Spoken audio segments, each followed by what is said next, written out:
Yes guys, hope you're doing well. My name is Junaid. I'm a third year medical student studying at Newcastle University, and today, as you can see, there's a bit of a change of angles here. I've sort of changed my setup around so I can finally rest my arm, just sort of relax a bit.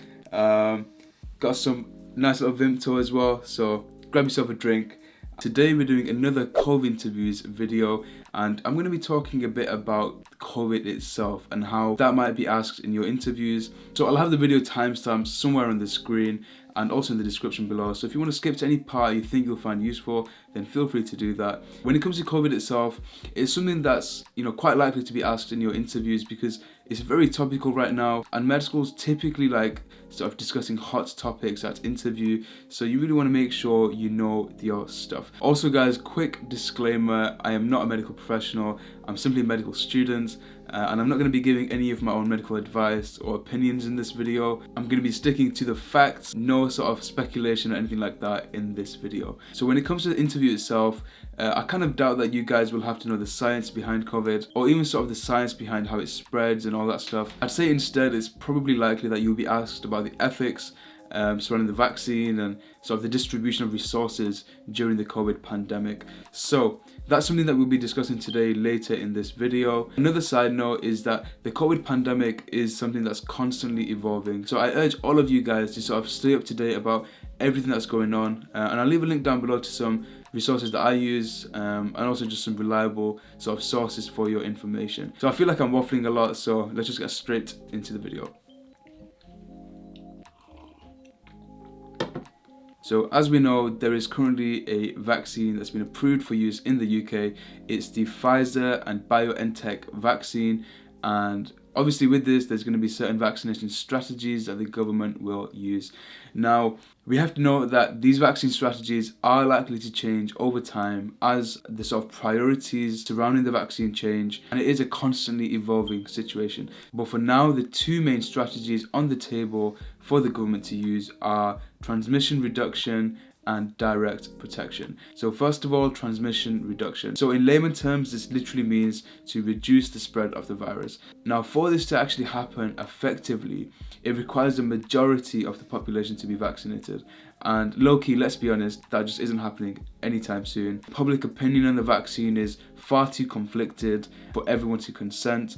And also, even if in some ideal world everyone did agree and consent to the vaccine, there just simply isn't enough of it to go around for everyone. So what this means is the government has to prioritize certain people to vaccinate first. And so the strategy that the government have currently employed is direct protection. And this literally translates to protecting the people who are most at risk of dying from COVID. So currently there's a priority list that the government have decided, and this is something that they came up with the JCVI. I think it's the JCVI.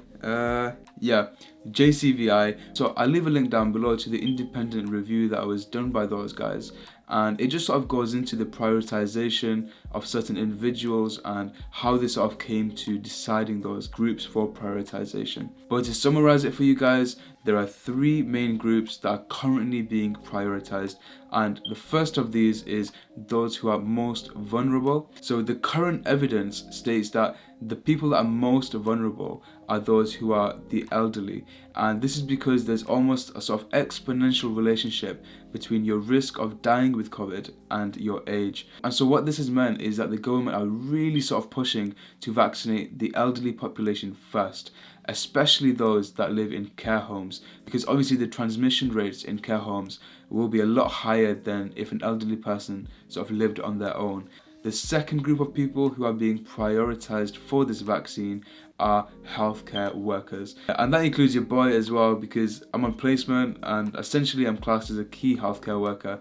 So yeah, I might even document that for you guys if I do end up getting the vaccine. But the main reason why healthcare workers are on this priority list is to reduce the transmission to the vulnerable patients that we look after. So as far as I know, there's no actual evidence to say that healthcare workers are at increased risk of dying from COVID. So the main reason why we're being vaccinated is because we have that close proximity and sort of contact with our patients. And obviously, even though we wear PPE, that isn't sort of 100% safe and it isn't 100% effective. So, that vaccine does provide that sort of extra layer of protection. And also there's a pretty obvious reason, which is that vaccinating healthcare workers will sort of help protect the health and social care services. Imagine if those services weren't able to operate as normal. Like, honestly, society would probably crumble. So rightly so, healthcare workers are on this priority list. So the third group of individuals on this list are those with multiple comorbidities and those who are immunocompromised. So this basically groups all the people who are at increased risk of being hospitalized. So I'll have it somewhere on the screen, the list of the groups of people in this category. So you can have a look at that in your own time. So now, when it comes to the ethical considerations, this is probably the thing that will most likely come up in your interviews. And that's because the distribution of the COVID vaccine isn't simply a scientific, medical, or even a political decision. It's primarily an ethical one. And so we really have to have a sort of holistic approach to the distribution of the vaccine and sort of make sure that we account for all of the different ethical considerations. So I'm going to do a cheeky little plug here. You guys can check out my video on the 4 pillars of medical ethics. It'll be somewhere on the screen again. I need to get used to which side of the screen it is. Now, when it comes to ethical questions, you want to make sure that you don't jump the gun straight away. It's very important to sort of sit on the fence at the start, sort of weigh up both sides of the arguments and sort of have a logical thought process and then come to a decision at the end. So I'm going to mention the 4 pillars again, and that's because that's a really good framework for you guys to base your answers off, because it's nice and structured, it's logical, and it applies in pretty much every medical ethical scenario. So when it comes to the question of should the vaccine be made compulsory for everyone? Now, obviously, this is a huge question. You can't really talk about all of the different points because you'd be sat there for days and days. But what you can do is, again, link it back to the pillars of medical ethics. And this involves the principle of autonomy.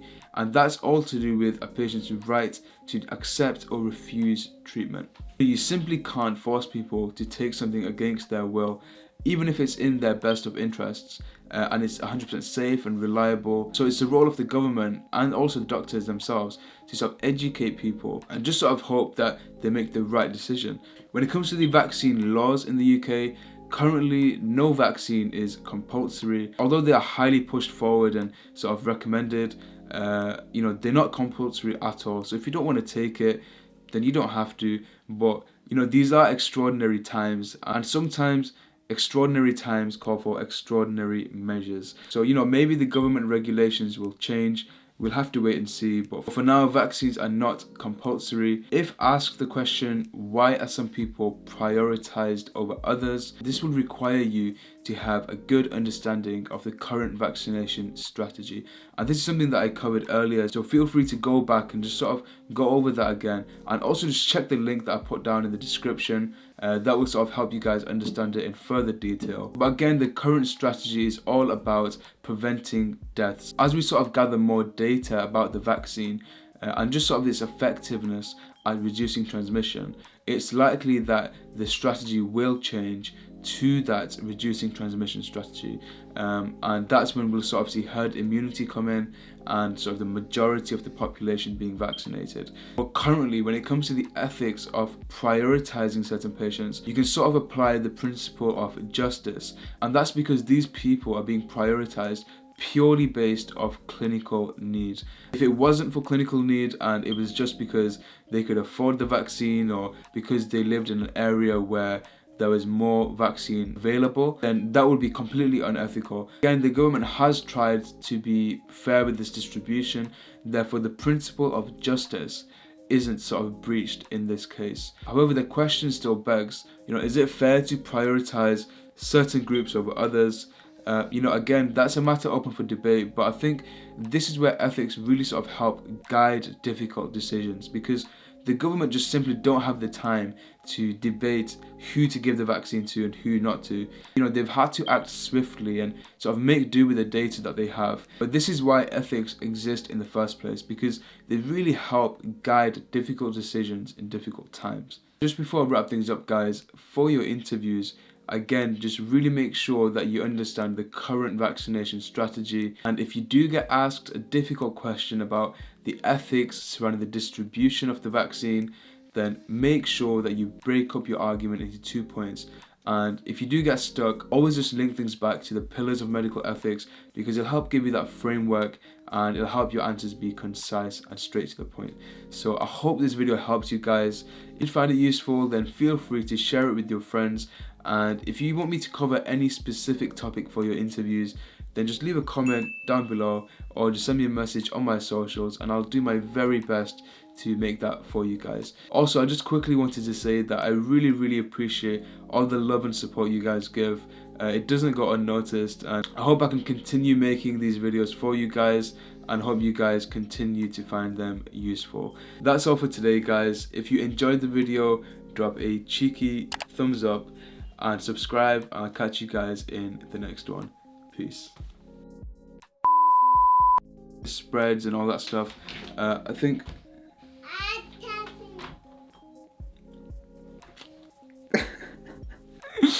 oh my god, this girl, man. Drop a cheeky like and I'll catch you guys. I said that wrong. Drop a cheeky like and subscribe.